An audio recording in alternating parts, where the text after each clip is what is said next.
તો નમસ્કાર મિત્રો, ગુજરાતી એડિટિંગ સ્ટુડિયોમાં તમારું સ્વાગત છે। આ વિડીયો આપણે બહુ દિવસ પછી બનાવીએ છીએ, જેમાં આપણે ફોટોશોપનો જે ટૂલ્સ છે તે કન્ટિન્યુ કરવાના છીએ। ફોટોશોપના ટૂલ્સ જે આપણે એક વિડીયોની અંદર ચાર ટૂલ્સ શીખીએ છીએ, જેમાં આપણે આજે બ્રશ ટૂલથી સ્ટાર્ટ કરવાના છીએ। તો સૌથી પહેલાં એક નવી ફાઇલને ઓપન કરશું, સિમ્પલી ન્યૂ ફાઇલ પર ક્રિએટ કરશું અને નવી ફાઇલ કોઈ પણ ઓપન કરી લેશું। સિમ્પલી ક્રિએટ પર ક્લિક કરશું। જો તમને નવી ફાઇલ ઓપન કરતા ના આવડતો હોય, આપણે એક વિડીયો બનાવ્યો છે, તમે ઓપન કરી શકો છો। તો હું અહીંયાથી એક ફોટો સિમ્પલ સિલેક્ટ કરી લઉં છું કોઈ બી। તો આપણી જોડે એક ફોટો છે ક્લાસમાં। સિમ્પલી આપણે આ જે બ્રશવાળો ફોટો છે તે બ્રશને એક લઈ લીધું છે, બરાબર। હવે બ્રશ ટૂલનો યુઝ શું છે જે આપણે આ વિડીયોમાં શીખવાના છીએ। સિમ્પલી બ્રશ ટૂલનો યુઝ તો પહેલાં તો આને હાઇડ કરીને બતાડી દઉં। જે બ્રશ ટૂલ પર તમે સિલેક્ટ કરશો, આ બ્રશ ટૂલ છે, બી દબાવશો તમે કીબોર્ડમાં તો તમે બ્રશ ટૂલ આવશે। હવે અહીંયા બ્રશ ટૂલનો યુઝ કેમ નથી થતો? કારણ કે અહીંયા કોઈ લેયર આપણે સિલેક્ટ કરેલ નથી। યાદ રાખજો, બ્રશ ટૂલનો યુઝ કરવા માટે તમારે કોઈ પણ એક લેયર અહીંયાથી સિલેક્ટ હોવી જોઈએ, એટલે નવી લેયર સિલેક્ટ હોવી જોઈએ। સિમ્પલી આપણે પ્લસના પર ક્લિક કરશું, એક નવી લેયર અહીંયાથી સિલેક્ટ કરશું। હવે તમે તમારા સ્ક્રીન પર જોજો, અહીંયા બ્રશનો જે આપણે આઇકન છે, બરાબર, જે આપણે બ્રશ અહીંયાથી યુઝ થાય છે, પણ અહીંયા બ્રશ બતાડવું નથી। કેમ? તો સિમ્પલી બ્રશને તમારે જોવા માટે અહીંયા કલર નીચે જોઈ લો, કલર વ્હાઇટ સિલેક્ટ છે અને આપણું જે બેકગ્રાઉન્ડ છે તે પણ વ્હાઇટ સિલેક્ટ છે। સિમ્પલી આપણે અહીંયા કલરને બ્લેક કરશું અને જેવું આપણે અહીંયાથી યુઝ કરશું, જોઈ શકો છો બ્રશ ટૂલ અહીંયાથી યુઝ થવા માંડ્યું છે, બરાબર। તો આ રીતે આપણું જે બ્રશ ટૂલ યુઝ થાય છે। હવે સિમ્પલી Ctrl Z કરીને આપણે આ બેક કરી દઈએ। આ તો થઈ આપણે બ્રશ ટૂલને જે યુઝ કેવી રીતે છે, એટલે બ્રશને જો તમારે મોટું કરવું તો બ્રેકેટ ટૂલને આ રીતે દબાવશો, મોટું થશે। બ્રેકેટ ટૂલનું જે નાનું છે તે દબાવશો, આ રીતે નાનું થશે, બરાબર। તો તમે આ બ્રશ ટૂલનો યુઝ આ રીતે કરી શકો છો। હવે વાત કરશું બ્રશ ટૂલનો યુઝ કંઈક આટલો જ નથી, બ્રશ ટૂલનો યુઝ વધારે પણ છે। સિમ્પલી આપણે અહીંયાથી જે ફોટો એડ કર્યો છે, હવે બ્રશ ટૂલની મદદથી આપણે આને મર્જ પણ કરી શકીએ છીએ। કેવી રીતે મર્જ કરશું? સિમ્પલી આપણે અહીંયાથી એક શું કહેવાય કે આપણે આને એક લેયર માર્ક સિલેક્ટ કરશું અને આપણે જે બ્રશ ટૂલનો યુઝ છે, બરાબર, જોઈ શકો છો બ્રશ ટૂલની મદદથી આપણે થોડું બ્રશને મોટું કરશું અને આપણે આ જે બ્રશ મૂક્યું છે, બરાબર, તેને થોડું અહીંયાથી જોઈ શકો છો। જેવું હું બ્રશ ચલાવું છું તો તમે તમારા સ્ક્રીન પર દેખાતું હશે કે જે મર્જ થાય છે, બરાબર।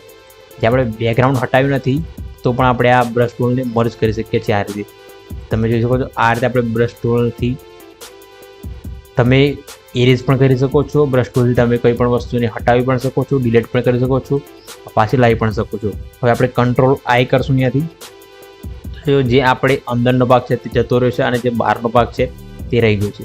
ફરી આપણે Ctrl I કરશું તો જે ભાગ છે, બરાબર, તે પાછો આવી જશે। પણ કેમ નથી આવતો? કેમ કે આપણે અહીંયાથી માસ્ક પર સિલેક્ટ કરી, માસ્ક પર સિલેક્ટ કરી Ctrl I કરશું તો આપણું જે બ્રશથી આપણે હટાવ્યું છે તે આવી જશે, બરાબર। તો જે બ્રશ ટૂલનું શોર્ટકટ છે, બરાબર, જેનું નામ છે બી, તમે કીબોર્ડમાં જેવું બી ટાઈપ કરશો તમારે આ બ્રશ ટૂલ આવી જશે। તો આ છે બ્રશ ટૂલનો યુઝ। જો તમારે બ્રશ ટૂલ વિશે વધારે શીખવું હોય તો તમે કોમેન્ટ કરજો, આપણે એક ફૂલ ટ્યુટોરિયલ બનાવશું। બ્રશ ટૂલ એટલે કે એક એવું ટૂલ છે જેમાં આપણે 30 મિનિટથી 1 કલાક આપે તો પણ ઓછો પડે। તો આપણે આમાં માત્ર શીખવાડીએ છીએ કે આ ટૂલનો યુઝ આ થાય છે, આપણે થોડુંક ઓછું સમજાવશું, બરાબર। જો તમારે ફૂલ ટ્યુટોરિયલ જોઈતું હોય તો તમે મને ખાલી કોમેન્ટ કરજો।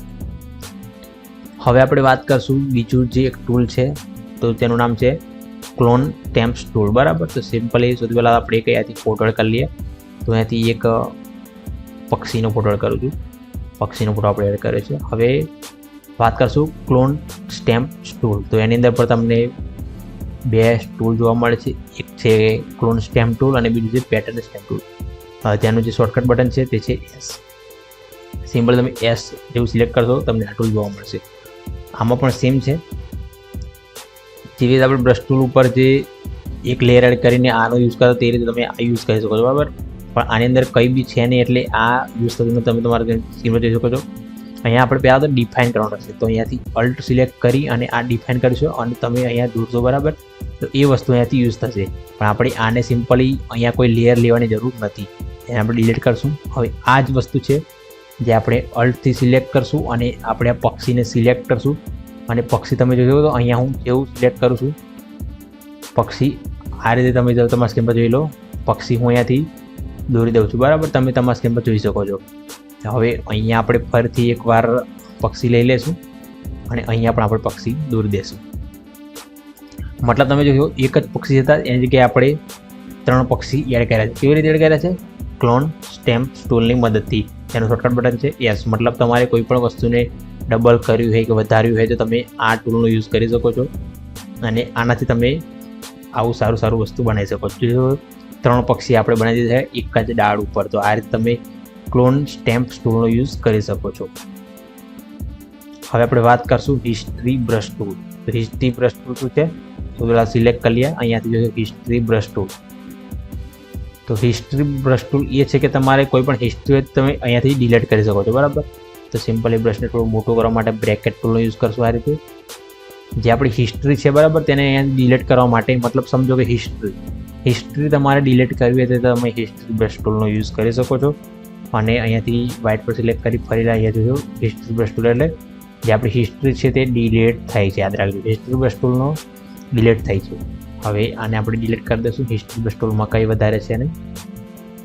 ફરી આપણે એક ફોટો એડ કરશું અને જે આપણે બ્રશનો ફોટો છે તે અહીંયા એડ કરશું સિમ્પલી. હવે આપણે વાત કરશું ઇરેઝર ટૂલ. ઇરેઝર ટૂલ શું છે? તો સિમ્પલ ઇરેઝર ટૂલ એક એવું છે જે આપણે જે આ ટૂલ છે, બરાબર, તેથી આપણે બેકગ્રાઉન્ડને ઇરેઝ કરવા માટે કામ કરીએ છીએ. તો આ વસ્તુ ક્યારે યુઝ થશે યાદ રાખજો, કોઈ પણ સ્માર્ટ ઓબ્જેક્ટ છે તેના ઉપર આ વર્ક નથી થતું, તમારે સ્માર્ટ ઓબ્જેક્ટને આ રીતે હટાવવું પડશે અને આ વર્ક થશે, બરાબર. હવે હું કંટ્રોલ એડ કરું છું, બ્રેકેટ ટૂલથી થોડું બ્રશને મોટું કરશું. જેવી રીતે આપણે બ્રશ ટૂલથી હટાવી હતું તેવી રીતે તમે આ જોઈ શકો છો. ઇરેઝ કોઈ બી વસ્તુને ઇરેઝ કરવા માટે તમે આનો યુઝ કરી શકો છો. જેમ કે અહીંયા હું જે આનું બેકગ્રાઉન્ડ છે, બરાબર, તે ઇરેઝ કરું છું આ રીતે, બરાબર. મતલબ ઇરેઝ કરવા માટે તમે આ ટૂલનો યુઝ કરી શકો છો. અને કોઈ પણ વસ્તુનું બેકગ્રાઉન્ડ હોય કે ગમે તે ઇરેઝ કરો, તમે આનો યુઝ કરી ઇરેઝ કરી શકો છો. તો આનો શોર્ટકટ બટન શું છે? તો શોર્ટકટ બટન છે અહીંયાથી ઈ. તમે જેવું કીબોર્ડમાં ઈ ટાઈપ કરશો, તમારે આ જે ટૂલ છે તે યુઝ થશે અને આની મદદથી તમે કોઈ પણ વસ્તુને બેકગ્રાઉન્ડ હટાવી શકો છો. એટલે બેકગ્રાઉન્ડ હટાવવા માટે ઘણા બધા ટૂલ્સ છે જે આપણે આગળ શીખવાના છે, પણ આ ટૂલ્સમાં આપણે માત્ર આટલું શીખવાના છીએ. તો આજનો વિડીયો કેવો લાગે છે કોમેન્ટ જરૂરથી કરજો. ચાલો મળીએ બીજા વિડીયોની અંદર.